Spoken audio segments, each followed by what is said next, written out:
What's going on, everyone? This is a bonus episode for the RHTV podcast. I am joined by my co-host, Queen Edwina. And today, we're not going to have Elder Kwame on the line. He's running a lot of errands today, but we will have him on the next episode. But Queen Edwina, we're going to do things different. Usually I'm asking the questions. Queen Edwina is going to ask me some questions on this bonus episode, and I'm going to let her go right now. Queen Edwina, the floor is yours. Oh, great. Give thanks for that. And I would also like to give thanks to our ancestors, of course, all great, mighty people who, a lot of them, made the ultimate sacrifice. And they did it with utmost respect. And I'd also like to just mention a few of our ancient ancestors who made the ultimate sacrifice so that we could be here recording this podcast. So I'd like to make mention of the brothers and sisters who were on the Zong slave ship, enslaved ship, which happened off the coast of South America. And it was the murder of more than 200 of our brothers and sisters by the crew of the British enslavement ship called the Zong. And it was the William Gregson slave trading syndicate based in Liverpool who owned the ship as part of the Atlantic trade debacle. I'd just like to mention them. I'd also like to mention the 14 brothers and sisters, young brothers and sisters, who were engulfed in fire in London. That was in 1981. 14 of our youngsters crossed over to the ancestors at that time. And I would like to mention as well that although this took place in the boroughs of London, there wasn't even a sentence of condolences that came from Buckingham Palace. To this day, there's not been a few words of comfort to comfort our nation, to comfort the families of the 14 youngsters who crossed over to the ancestors at that time. So I would also like to give thanks to the 320th Barrage Balloon Battalion, the only all-black combat unit to fight on the D-Day beaches and helped liberate Europe. They were the only African-American unit to storm the beaches of Normandy on D-Day, achieved much success. They were successful in what they had to do. And I give thanks for them brothers. Also give thanks for the brothers who were also called the Harlem Hellfighters, which was an all-black military regiment that fought in World War I. They were the best-known African-American unit of World War I, and we have to big them up. So I give thanks, Brother Reggie, for the opportunity. And I also would like to state that when we speak of our ancestors, they're actually here with us, guiding us, protecting us, giving us strength. So we won't forget them. We can't forget them. we need to remember and call their name. It's very important. Call their name. Give thanks, Brother Reggie. Rastafari. Give thanks, Queen Edwina, give thanks. And yeah, no, absolutely. I agree. Our ancestors are always with us. When it comes in regards to losing a loved one, I always tell people, hey, look, at the end of the day, they're still here. They're still here with us. They're still with all the people that, love them as much as, they love you. So, yeah, they're still here with us. So much love and respect for that one, Queen. Yeah, give thanks. Yes, ma'am. Yes, ma'am. So, yes, Queen Edwina, the floor is yours. I know you had some questions, and I'm all ears. Yeah, I did. I'd like to ask a few questions, actually. Because we over here, I'm the generation that came after the Windrush generation. The Windrush generation were called here by the government back in the 50s, 60s to help rebuild Britain after the Second World War. And so my parents came here from the small Caribbean island of Montserrat, as did a lot of others of the Windrush generation, coming from St. Kitts, Trinidad and Tobago, Barbados, Jamaica, all the islands in the Caribbean, to support Britain, to build up Britain. And obviously they had children. I was one of those children. And we grew up with cowboy films. We grew up with images on TV that didn't look like us.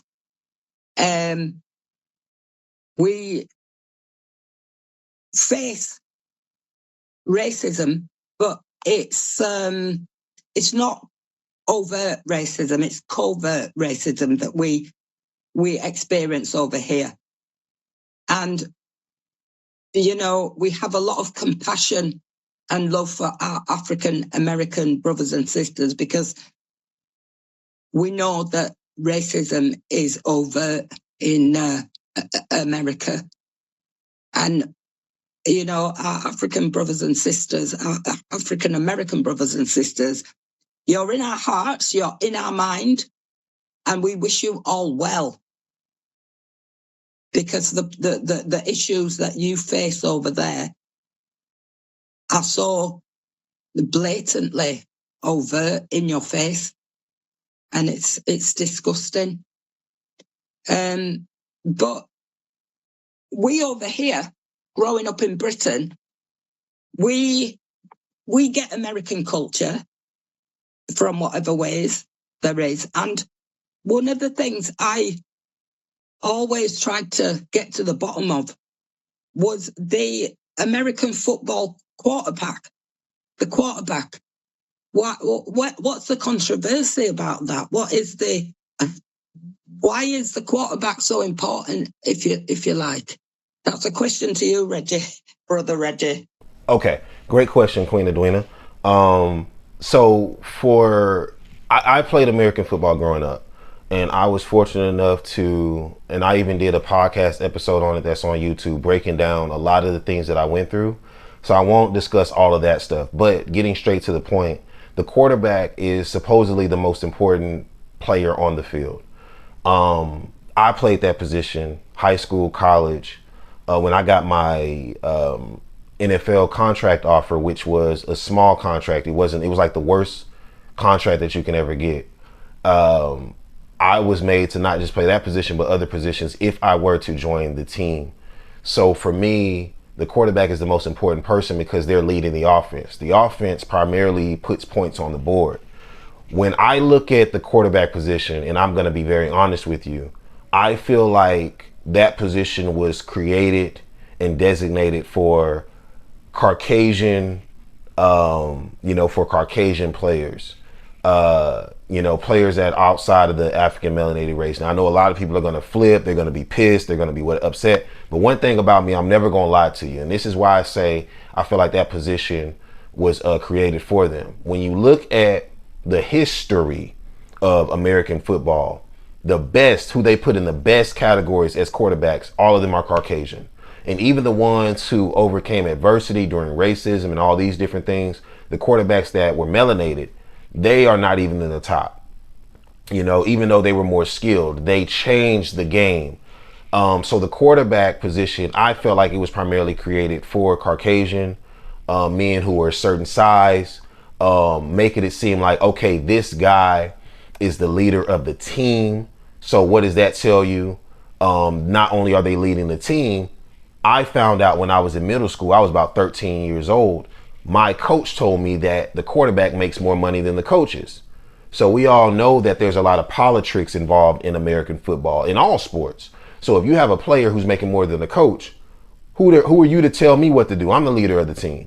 So it's one, and then they got sponsorships and endorsements. So of course, this was a position that was created to basically run a team and lead over all of the players on the team, whether it be offense or defense. You're like the team captain.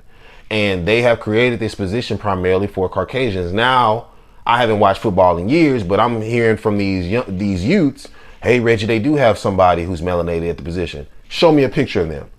Oh, that's him? He's mixed race. And you know how mixed race people do. I've dated mixed race people. I've been around the UK and America where mixed race people, they play both sides. So of course he's going to play both sides. So yeah, no. Fully melanated. Show me a fully melanated quarterback that's gotten the same recognition as the ones that they're putting in the top 5, top 10, top 15, top 25. You won't.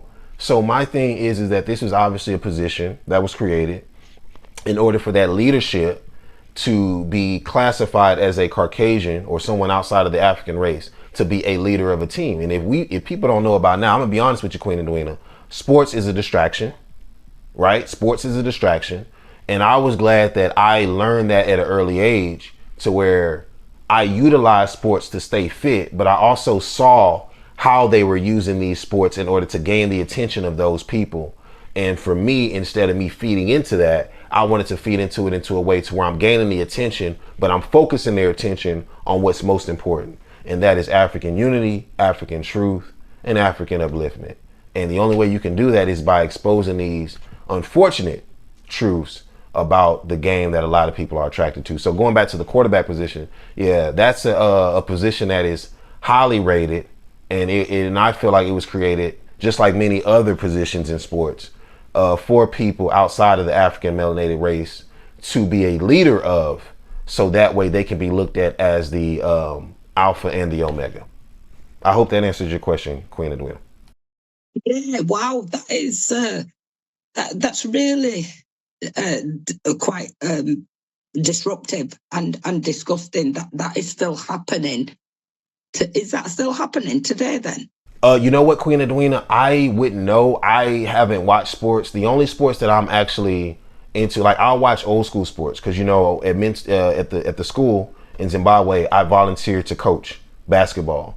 Some people want me to play and coach rugby, but it's one of those things to where if my heart's into it, I'll do it. So I really don't watch what a lot of these new school athletes are doing, but people always, keep me in the loop like, hey, Reggie, this is going on, that's going on. So I have no idea what's still happening in the game today. And I honestly stay away from it, Queen Edwina, because I feel like nothing's going to change, in my honest opinion. It's just the players on the chessboard are gonna change. So I honestly just stay away from it. So I wouldn't even be able to tell you. I could be wrong to say that nothing's changed, but I have somewhere in my gut tells me that nothing's really changed about the game. Well, can I just mention, because the African Americans have led the way really with Black Power and us regaining power, our nation. And the two athletes, was it the Los Angeles Olympic Games, who raised their fists with the black glove? seeing that back in the early 70s, I think it was, that was so wonderful. And it's like, it's such a help on our journey, our struggle. Not only those two athletes, but of course the greatest, Muhammad Ali, without a doubt, the greatest. And yes, ma'am. Yeah, Muhammad Ali is definitely the greatest of all time. The thing about him is to where he never backed down. Like, it was things that he said that really resonates to this day. And I know it got to a point to where they did something to that man to shut him up. But at the same time, one thing I love about the truth is that it's always going to be there, no matter how much, you try to, shut it down or whatever. It's always going to be there. And his truth still resonates to this day. So yes, ma'am, I do agree. Greatest of all time. Yes. And can I just mention as well, this brother called Colin Kaepernick, you know what he did? He took the knee at the beginning of a football game. And to me, that was such a brave and necessary thing to do. And it reached us over here, obviously the Black Lives Matter movement, whether people think it's good, whether people think it's bad, whether people think it's manipulative. I would wear a T-shirt that says Black Lives Matter. Well, okay, so this is where I'm going to step in a little bit, Queen Edwina. When I went to the UK, there were a few people who pulled me to the side and said, Reggie, there's going to be a lot of things over here that's going to disturb you. And I didn't know what they meant at first until I started seeing it. This is my point, Queen Edwina. I feel like in America, things come to us. It hits us first when it comes in regards to what's going to be a trend globally. Then it starts hitting other people. When I was in America and the whole Kaepernick thing started, I was done playing football. But a whole bunch of people knew that I was an American football player. I had retired a few years prior, and people came to me and they wanted my thoughts. And when I started getting all these thoughts from people, I said, you guys have just exposed yourselves as being racist, inhumane cowards. This is the reason, because first of all, this man is mixed race as well. But he went to a military official and he said, I don't want to represent that flag. I don't want to represent this. This is, the red stands for blood, the white stands for the Caucasian race, and the blue stands for the slave officers, possibly, in the war that is shed, the colors of the war vets. So he was like, I don't want to stand for that. So the military officer told him, like, look, man, without disrespecting the flag, but also stating your grievances towards how America is treating your people, you have to take a knee. Everybody started flipping out. You got people who so-called presidents saying, calling people SOBs if they state their grievances towards America. You got people saying, if you don't like it, get out of here. So anytime I hear stuff like that, I'm like, okay, these are evidently people that know that they're wrong, but don't want to take accountability for it and want to say, hey, the option is to leave. I've been in a lot of households growing up, and I've heard a lot of people say, if you don't like it here, get out. So it's basically like a catch-22. If I don't succumb to your inhumane cowardice behavior, toxicity, negativity, I have to leave and go elsewhere to where it's possibly bound to hit me, just like it hit me here, if not worse. Then when it comes in regards to the Black Lives Matter movements, that got infiltrated so much because so many people, like always, it starts off being a melanated or African thing. Then they buy off the people who started it. Then the other races, the Hispanics, the Indians, the Caucasians, especially the Asians, they infiltrate. They start taking money from it. It's so sad. So many times I've seen firsthand, or I've gotten online with people and they're like, yeah, man, I'm part of Black Lives Matter and I'm benefiting off of this, making millions of dollars in a matter of minutes, and they're not even a part of our race. So my thing is, everything that we do gets infiltrated, and it obviously goes to them. And it all starts with someone who started the movement or someone who was a big part of this movement selling out. And that's where we go wrong. The moment that Queen Edwina, I'm not trying to make this about me, I'm making it about we. The moment that I stopped caring so much about money, the better my life has become. But I realize that there's a lot of snakes out there within the African community. That's all they think about. And when people start realizing that the more and more you feed into money, the more easily you can be bought, we're going to start realizing who's the slaves and who's the people that really want to help their people progress within the African community.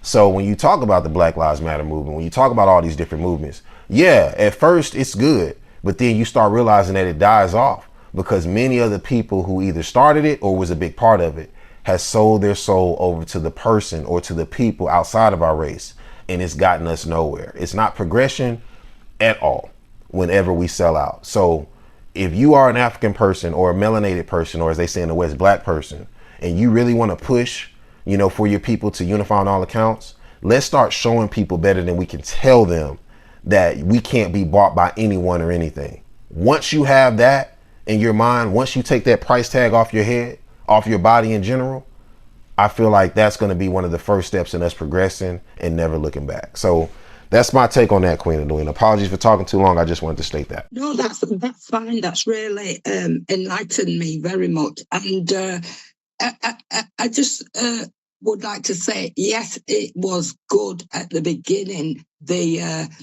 what we heard on the radio was that it was actually white people who were chaining themselves to the airport, Heathrow Airport, Gatwick Airport, stopping aeroplanes, leaving. And they were saying at that time, this was right at the beginning of me hearing about Black Lives Matter, they were saying Black Lives Matter. So just to mention it, it was actually white allies who started in Britain to stop services in terms of the aeroplanes flying out. And the thing is as well that we have to remember, I guess it's that if it was actually black people doing that, chaining themselves to the airport infrastructure, the authorities would come down really hard on us, very hard in this country. So that's why a lot of black people take a step back and leave it to our white allies, because whether we like it or not, in Britain, there's no equal rights or justice. If you're black, they're going to send you down. They're going to give you harsher sentences than white people. That's just a fact. I hear you, Queen Edwina. So yeah. I hear you. My take on it is this: being in the UK for how long I was, and being in America for how long I was, and even in Africa. Let me tell you, these are human beings, and I'm glad to say I've met a few of them in my lifetime. A person who is outside of the melanated or African race, if they really want to help, they would never want credit for it. And I have a few examples for you. When I started my film career, there was a gentleman who, to this day, he doesn't even want me to mention his name. And he saw that I was really trying to go to New York for the first time and start my film career. And it was only going to be like for a day or two. He said, "Reggie, check your bank account." He paid for my flight and everything. And I was like, "Man, thank you so much." He was like, "No, Reggie, I'm doing what I'm supposed to do." He was like, "You don't need to thank me. You don't need to credit me." Other people have come into my life who have done the same thing. And when I started realizing that there are people outside of our race who are helping and don't want credit, it's because they know that there are people outside of our race who are doing things and saying, "Hey, look, I did this for you guys. I can't be racist," and then turn right back around and do inhumane, cowardly, racist things. Now, I'm not saying this is a lot of those people who were chained up. I don't know any of these people, but I will say that you got to be careful, because I saw it firsthand, Queen Edwina. When I was in the UK, I saw it a lot. When I was in America, I saw it a lot. You got a lot of these people who play both sides, and they do things because they want credibility. So that way, later down the road, they can be justified for the inhumane cowardice acts that they're going to do. So I do hear what you're saying.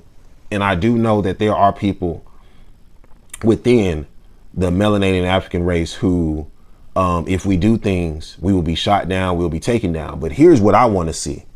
I want to see globally, everybody have a wake up call.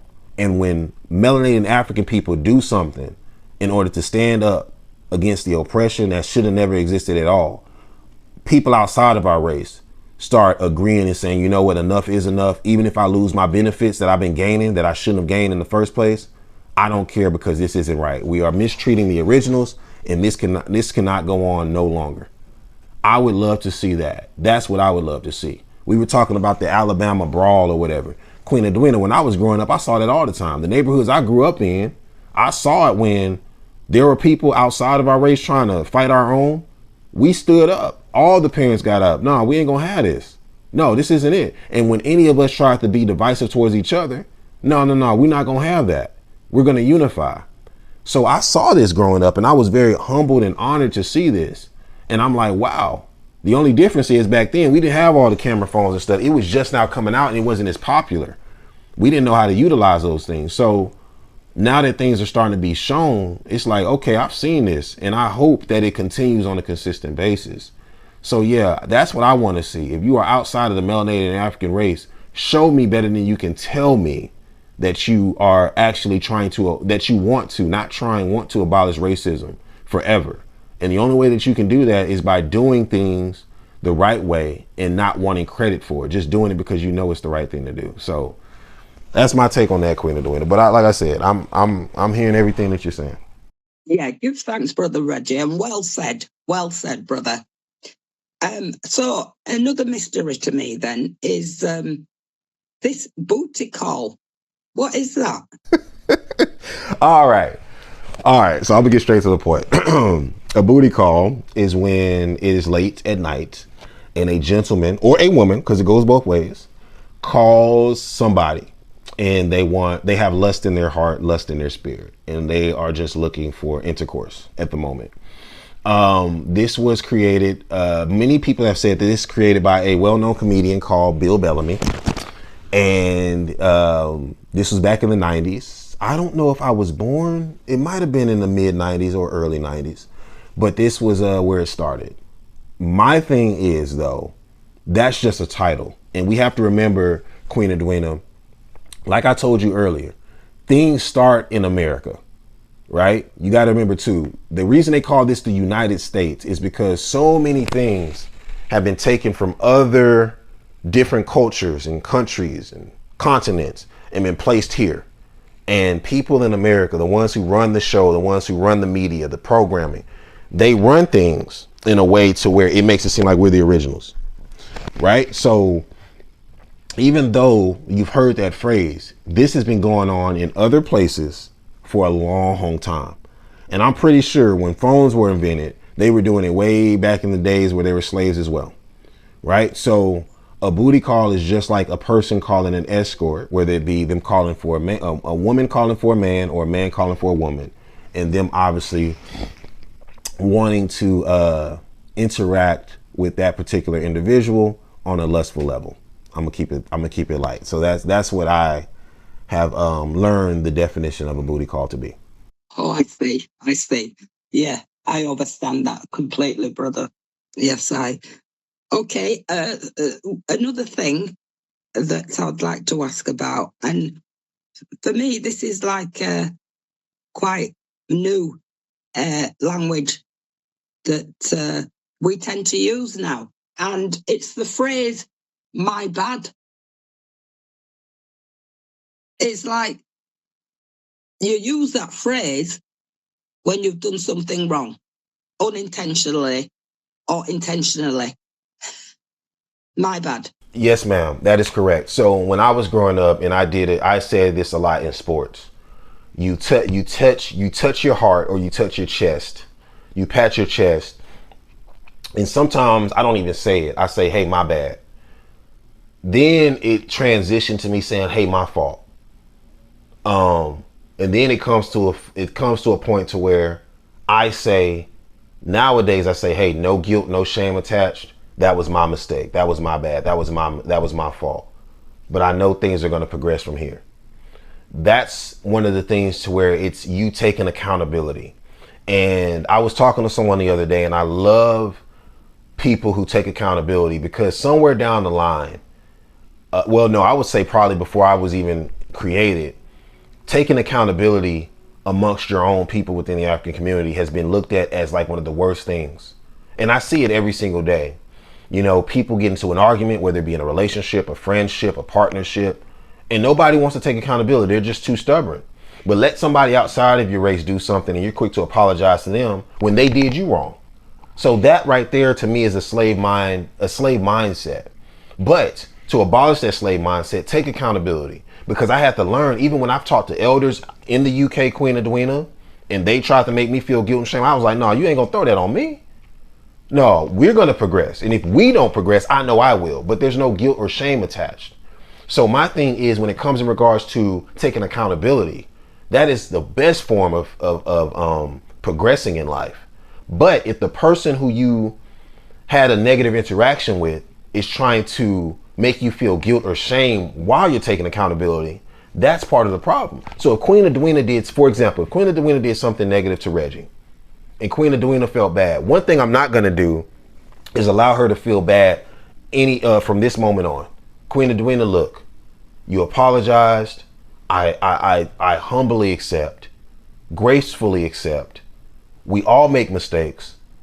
By you apologizing, that lets me know that there's no guilt, no shame on either end, and that you have written your wrongs. And now we can move on respectfully. So I'm not going to allow you to feel guilt or shame. I'm not going to throw it in your face. Yeah, you better apologize. Yeah, good. You need to take account of why would you do that? You know, that's wrong. So I love it when I see people take accountability, whether it be in the phrase of my bad, my fault, my mess up, you know, but I feel like it is a gesture that is made in order for someone to take accountability, so both parties or all parties can progress from there. That's my take on the phrase "my bad," Queen Edwina. Right, that's very interesting knowledge to have. Yeah, give thanks for that, brother. My pleasure, Queen Edwina. My pleasure. So, I don't think there's anything else I need to ask. I would like to ask, but give thanks for that feedback. Give thanks for that. Yes. The pleasure's all mine, Queen Edwina. The pleasure's all mine. And for all the listeners out there who have tuned in to the RHTV podcast, we really appreciate your support. For all those people who have been supporting Queen Edwina's brand, Art of the Covenant, thank you guys so much. Realize that Queen Edwina is a major sponsor to Mentor Center, which is a school in Zimbabwe. For those people who would want to reach out to Queen Edwina for anything, Queen Edwina, please, after stating your final words, would you also like to give out your information so people can contact you if need be? Yes, without a doubt. So our company is called Art of the Covenant, and we are contactable via email. The email address is artofthecovenant@hotmail.com. So art is spelled ART, and then of the covenant is spelled COVENANT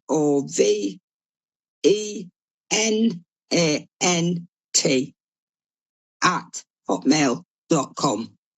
Give thanks. Looking forward to making connections. Give thanks, Queen Edwina. Give thanks. We really, really appreciate it. Another phenomenal episode. Thanks to you. For those people who are tuning in, I just wanted to say thank you guys so much for all your support. We really appreciate it. And we will definitely have both Queen Edwina and Elder Kwame on the next episode.